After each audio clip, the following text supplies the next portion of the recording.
படுப்போம் உனக்கண்ணா நீ போயா முதல்ல. வேண்டாம். என்ன கொடுத்தாங்க உனக்கு வேணாங்கிறப்ப? நான் மோசமான ஆள். நாங்க ரொம்ப கேவலமான ஆளு. கேவலமான ஆளுனா எந்த லெவலுக்கு இறங்கி அடிமட்ட வரைக்கும் போய் அலசுவோம். என்ன சண்டைக்கு வர்றையா? தெரியுதுல்ல மண்ட பத்திரம்.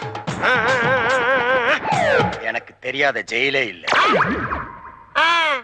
அப்ப நாங்க என்ன யாரு? பாளையங்கோட்டை ஜெயில தான் படிச்சத. வேலூர் ஜெயில வெள்ளை அடிச்சு வாடகைக்கு விட்டு கொடுத்துறான். பல ஆண்டுகளா மதுரை ஜெயில மைதானம் அமைச்சு மல்யுத்தம் நடத்தின பரம்பரை நாங்க. அது போக தமிழ்நாட்டுல இருக்க சப்ஜெக்ட்ல பூரா என் சப்ஜெக்ட் தாங்க பாடமா எடுத்து நடத்துறாங்க. போவையா கக்கிச்சு போறத வந்து கலவரம் பண்ணிக்கிட்டு இருக்க. ஏய் எங்களுக்கு ரவுடிகளை தெரியும்டா. அடம் பிடிக்கிறிய நீ? யோ உனக்கு தெரிஞ்செல்லாம் லோக்கல் ரவுடி தாயா.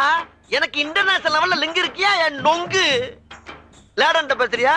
லேடன்னா பின் லேடன் பேசுறியா? என்ன லுக்கு அப்படியே